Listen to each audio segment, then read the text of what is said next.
Salut, c'est Loïc, je suis ravi de te retrouver aujourd'hui pour cette nouvelle vidéo. Alors dans cette nouvelle vidéo, on va voir si on doit ou non aller voir son banquier avant d'investir dans l'immobilier. Est-ce qu'on doit aller lui demander son avis? Est-ce qu'on doit aller demander l'enveloppe à laquelle on pourrait prétendre? On va répondre à tout ça en détail dans cette vidéo.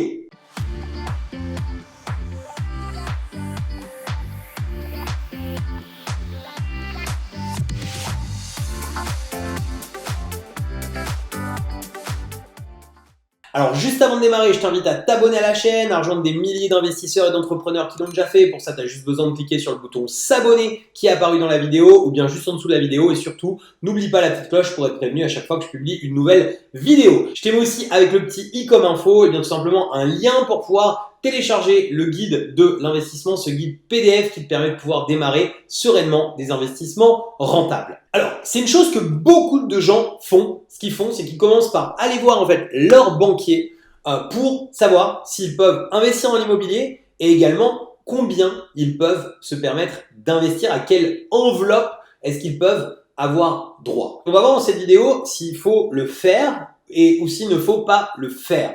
Alors, je vais y répondre même directement. C'est quelque chose qu'il ne faut pas faire. Pourquoi? Parce que tout simplement, ton banquier, c'est quelqu'un qui gère du risque. Et c'est quelqu'un qui a des critères par rapport à son enseigne bancaire. C'est vraiment les deux choses importantes à comprendre. Au niveau de sa gestion du risque, il faut comprendre qu'il va se baser sur certains chiffres, c'est-à-dire les chiffres que tu as actuellement. On avait vu une vidéo, je vais te remettre le lien avec le petit i d'ailleurs sur le taux d'endettement qu'on avait fait il y a quelques semaines. J'expliquais comment était calculé le taux d'endettement. Et ce qu'il va faire, le banquier, c'est qu'il va calculer en fait ce taux d'endettement par rapport à ta situation actuelle, c'est-à-dire qu'il va prendre par exemple le crédit immobilier que tu as en cours actuellement, il va prendre également en compte tes revenus actuels et il va tout simplement faire une règle, un calcul, et on se retrouve avec beaucoup de gens qui quand ils vont voir leur banquier, leur banquier leur dit soit c'est pas possible pour vous d'investir, soit tout simplement que leur enveloppe elle est toute petite. Et c'est parce que voilà, cette méthode de calcul, elle est faite sur une situation actuelle. Dans la vidéo en question dont je te parlais, j'ai expliqué comment on pouvait passer au-delà en fait de ce taux d'endettement. Et c'est tout simplement en faisant voir la situation future dans laquelle on va se retrouver avec cet appartement. Parce que le banquier, on va être capable de pouvoir lui montrer que sur cet appartement, on va gagner de l'argent. Et c'est plus du tout la même chose s'il a affaire à un investisseur aguerri, quelqu'un qui sait gagner de l'argent avec l'immobilier, ou si tout simplement il a affaire à quelqu'un qui débute, entre guillemets. Il faut bien que tu comprennes que 98% des dossiers qu'il voit passer pour de l'investissement locatif, ce sont des investissements qui ne sont malheureusement pas rentables. C'est-à-dire que les personnes sont obligées de remettre la main à la poche chaque mois. Donc forcément, le banquier, il va se dire, il va d'office, quand tu vas venir le voir, tu as beau lui dire, moi je vais faire des investissements rentables, etc. Il t'a pas vu faire, il n'a pas de dossier pro, il n'a pas de data, en fait, de choses sous les yeux, de données qui lui permettent de vraiment valider que tu es ce type de personne. Donc lui, il va te classer tout de suite dans les 95 à 98% des investisseurs qu'il voit toute l'année, c'est-à-dire des gens qui font des investissements pas rentables. Et à partir de là, effectivement, un investissement pas rentable, il va te falloir beaucoup d'argent tous les mois pour respecter en fait ces 33%. Si tu as déjà un crédit maison par exemple, en fait, il va falloir que ce crédit maison plus ce nouveau crédit, à peu de choses près, soit sur les 33%. Peut-être que le banquier va prendre un petit loyer en compte, un petit futur loyer, mais il va, quoi qu'il arrive, prendre un effort d'épargne en compte. Donc, ça, c'est vraiment la première chose pour laquelle il ne faut pas aller voir son banquier. Bien sûr, je vais t'expliquer après la deuxième chose qu'on va expliquer maintenant. Je vais t'expliquer comment il faut faire et à quel moment tu dois aller voir ton banquier, en tout cas si tu souhaites réellement investir comme un pro dans l'immobilier. La deuxième chose, c'est que ton banquier, il a des directives bancaires. Il faut comprendre qu'il n'y a pas une banque, mais des banques, et qu'il n'y a pas un banquier, mais des banquiers.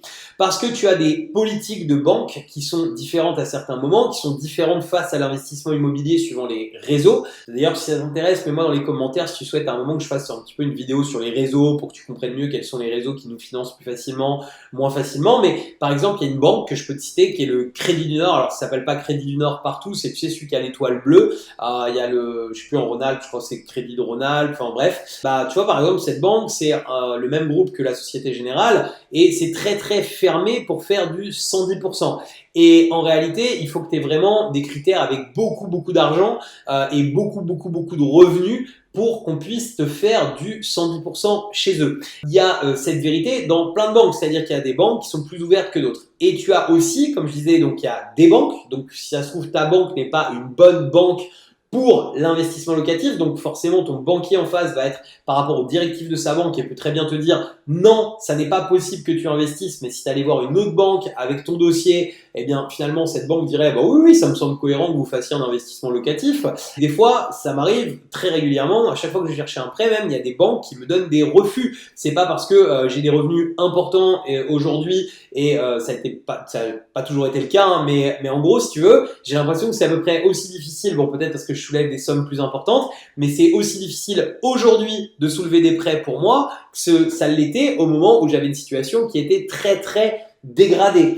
Peut-être j'exagère un petit peu parce que c'est dû aux montants différents, mais c'est vrai que j'ai des banques qui me disent toujours non, il y a des banques qui ne veulent pas me financer. Et en fait, si ta banque aujourd'hui, ça n'est pas une banque qui est ouverte pour l'investissement immobilier, l'investissement locatif, eh bien cette banque, eh bien, elle peut te dire non et tu peux avoir l'impression que ah bah non mais moi je peux pas investir dans l'immobilier, on l'entend tous les jours de notre côté, je peux pas investir parce que mon banquier m'a dit que je ne pouvais pas investir. Donc il y a comme je te disais des réseaux bancaires et il y a aussi des banquiers et il y a plein de banquiers. Pourquoi? Parce que les banquiers, ils ont ce qu'on appelle des délégations agences, c'est-à-dire ou des délégations même en eux-mêmes et c'est-à-dire qu'ils ont certains critères qui font que si tu les respectes, eh ben, ils peuvent te prêter 100 000, 200 000, 400 000, 800 000, sans qu'ils aient besoin de passer par le siège. Donc, c'est-à-dire qu'ils peuvent, s'ils ont confiance en toi, déroger aux règles. Mais ça, c'est pareil, ça dépend vraiment des réseaux et du banquier que tu as en face de toi. Donc, imaginons, tu es aujourd'hui, je veux dire, au Crédit du Nord, avec quelqu'un qui n'a pas du tout de délégation, ou très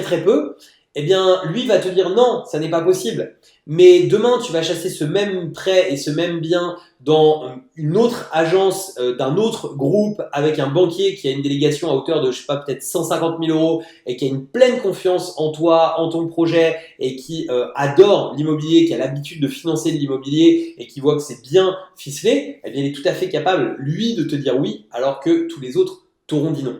Donc c'est pour ça que c'est pour moi une très mauvaise idée d'aller voir son banquier avant d'investir pour savoir à combien on a droit parce que souvent en fait on va se limiter à ce montant alors qu'on aurait pu aller chercher beaucoup plus et également eh bien on va des fois tout simplement se démoraliser avant même d'avoir essayé. Donc le meilleur moyen pour aller voir un banquier, alors évidemment si tu es au RSA aujourd'hui ou si tu as une situation où tu gères pas en bon père de famille, mais on avait déjà fait des vidéos sur toutes les choses qu'il faut justement pour être pour avoir un dossier qui soit cohérent, tu vois, un dossier qui donne envie à la banque.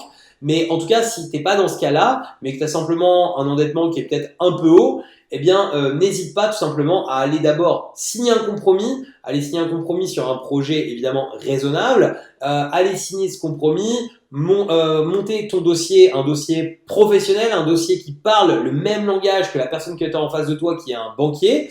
Et une fois que tu vas avoir ça mis bout à bout, eh bien, tu pourras aller chasser un prêt dans une autre banque. Et moi, j'ai vu des exemples, par exemple, de personnes qui sont au programme, à qui la banque avait dit, vous avez une enveloppe à près de 100 000 euros pour pouvoir faire un projet et qui sont allés soulever 300 ou 350 000 euros finalement et pour qui ça s'est très bien passé. Et là, le coup d'accélérateur pour aller te projeter en fait dans l'avenir, pour aller remplacer ton salaire si c'est ce que tu souhaites, pour aller créer des revenus importants si c'est ce que tu souhaites, eh bien, si tu empruntes 100 000 ou si tu empruntes 350 000, tu n'auras pas du tout le même type de bien et tu vas aller beaucoup plus vite si tu peux emprunter plus, en fait, tout simplement.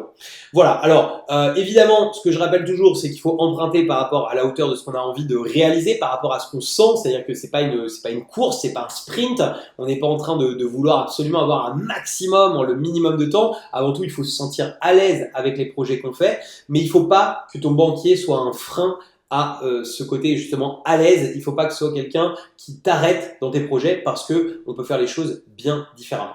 Voilà, j'espère que cette vidéo elle aura permis de t'aider à tout simplement savoir à quel moment aller voir ta banque. Donc c'est une fois qu'on a le compromis dans les mains qu'on va voir son banquier. Il y a des clauses suspensives tout simplement d'obtention de prêts, etc. qui sont prévues pour ça dans les compromis. J'espère donc que cette vidéo elle t'aidera là-dessus, et pour te remercier d'avoir suivi cette vidéo jusqu'à la fin, eh bien, je te mets dans l'écran de fin un lien vers les prochaines sessions de formation offerte que j'organise. Réserve une place, viens nous voir, et également eh bien, on sera là pour répondre du coup à toutes tes questions que tu peux te poser. Je te dis à très bientôt pour une nouvelle vidéo.